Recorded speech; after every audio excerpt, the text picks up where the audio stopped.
What if I told you there was a medieval superpower that had no king, no single capital city, and no standing army? Yet this power could raise massive fleets, bring entire kingdoms to their knees, and control the economic destiny of Northern Europe for over 400 years. Welcome to 10-Minute History. I'm your host, Jake Sullivan, and today we're diving deep into the incredible story of the Hanseatic League, a medieval merchant cartel that ruled the northern seas.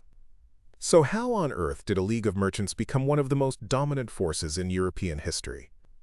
To understand its rise, we have to picture Europe around the year 1000. The Viking raids were ending, and a warmer climate led to an agricultural boom. New inventions like the heavy-wheeled plow and the rigid horse collar meant more food could be grown. More food meant more people, and for the first time in centuries, not everyone had to be a farmer. People flocked to towns, giving rise to a new social class, the burghers, or the town dwellers. These were artisans, craftsmen, and most importantly, ambitious merchants whose lives revolved around the market, not the harvest. While this was happening, a massive German expansion known as the thrust toward the east was underway. German settlers and merchants pushed into the lands along the Baltic Sea, founding a string of new cities: Lubeck, Rostock, Danzig, Riga. These new cities were designed from the ground up, for one thing, commerce. At first, individual merchants traveling in these dangerous new lands banded together in convoys for protection. They called these associations a Hans, an old German word for a troop or a band. They set up trading posts, called kontore, deep in foreign territory, like the Peterhof in the Russian city of Novgorod, where they traded for priceless furs and wax. But the real game-changer was the rise of one city, Lubeck. Founded in the year 1143, Lubeck's location was pure genius. It sat on a river with a short overland path to the North Sea, effectively creating a shortcut that bypassed the dangerous, Danish-controlled seas. Lubeck was granted a special charter called Lubeck Law, which gave its merchant council incredible powers of self-government. This law was so successful that over 100 other cities adopted it, all looking to Lubeck as their leader. By the late 13th century, the pieces were all in place. You had a network of German-speaking cities, linked by trade, a common culture, and a shared desire for profit. The Hansa of merchants was about to become the Hanseatic League of cities, and its golden age was about to begin. From about 1350 to 1475, the Hanseatic League was at the absolute peak of its power. It was during this time that it truly became a political and military force to be reckoned with. One of the most amazing things about the League was its structure, or lack thereof. It had no written constitution, no official membership list, and no federal tax.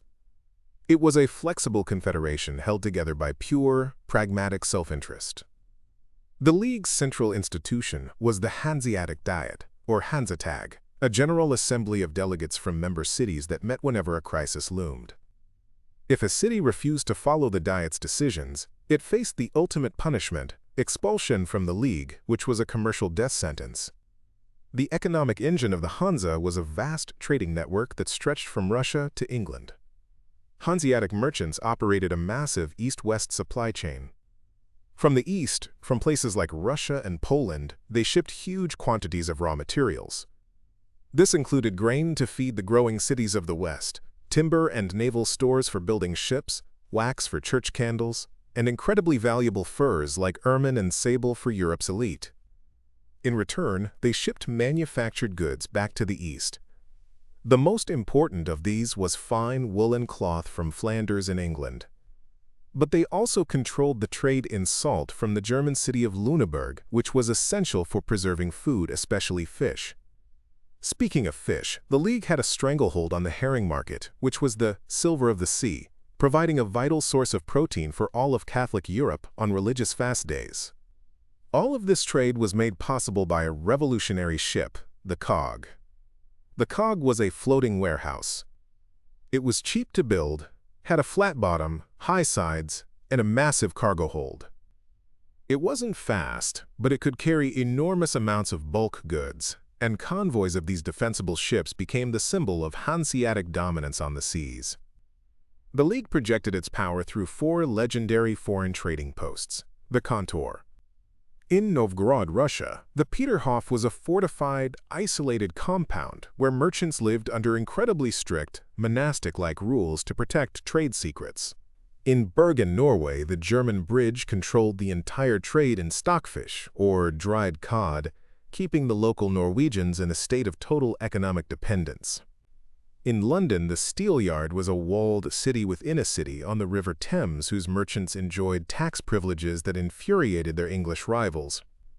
And in Bruges, the merchants operated within the most cosmopolitan market in Europe, connecting their Baltic goods to the riches of the Mediterranean. But the Hansa wasn't just an economic power, it could wage war. And the greatest proof of this came in its conflict with the Kingdom of Denmark. In 1361, the ambitious Danish king Valdemar IV sacked the great Hanseatic city of Visby. The League's initial response was a disorganized failure, but this disaster shocked the cities into unprecedented unity. In 1367, 57 towns formed the Confederation of Cologne, a formal military alliance designed to crush Denmark. They pooled their money, raised a massive fleet, blockaded Danish ports, and even captured Copenhagen. Beaten and cornered, Denmark was forced to sign the Treaty of Stralsund in 1370. The terms were stunning.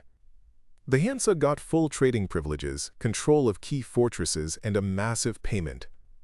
But the most incredible clause was this: no new king could take the Danish throne without the Hanseatic League's prior approval.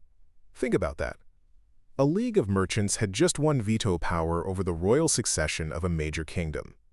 It was the absolute high point of Hanseatic power.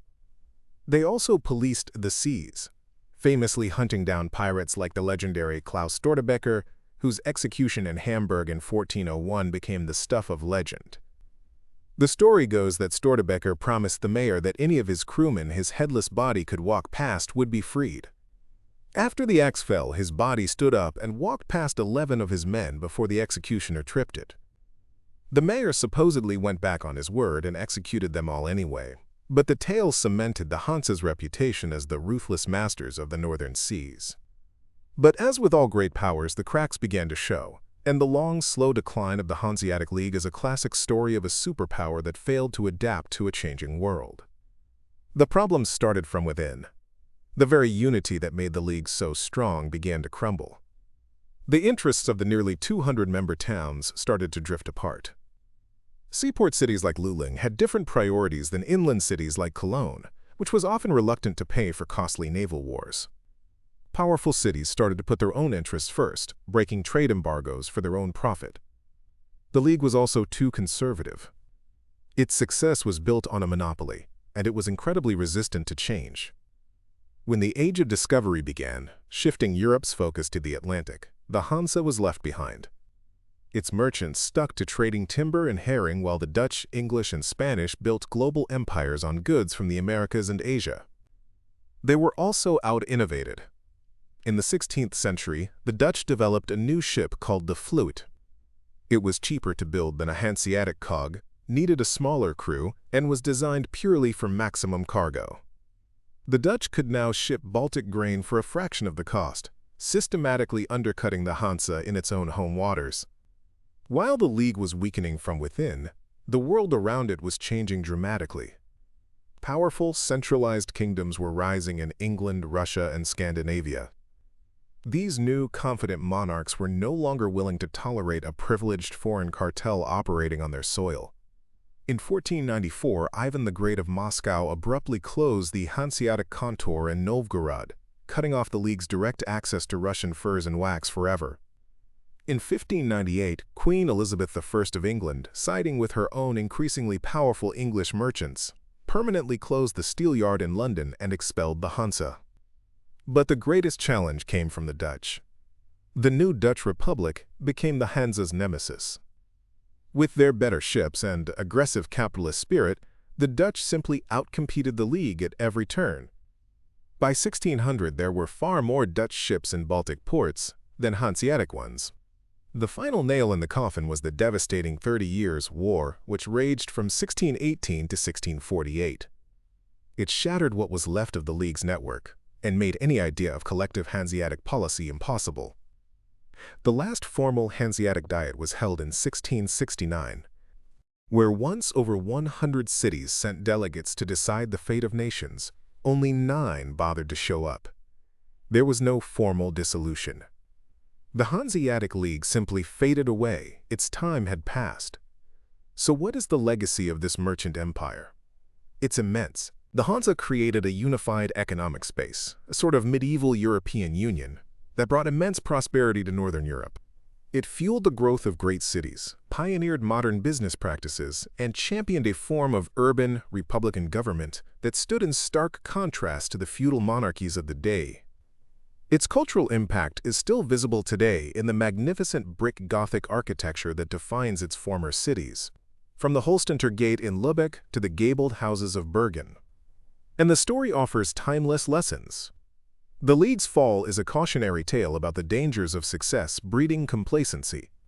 It's a powerful reminder that any dominant power, business, or nation must adapt and innovate, or risk being replaced by more nimble competitors. Amazingly, the name has even been revived. In recent years, an informal alliance of fiscally conservative northern EU countries, including the Netherlands and the Scandinavian and Baltic states, has been nicknamed the new Hanseatic League for its focus on trade and shared economic values. The Hanseatic League is more than a historical curiosity. It's a foundational story of how commerce can shape the world, how cities can challenge kingdoms, and how a decentralized network of determined individuals can create an empire. So what are your thoughts on this? Let us know down in the comments. If you found this interesting or learned something new, please give this video a like, and don't forget to subscribe to 10-Minute History for more deep dives. Thanks for listening.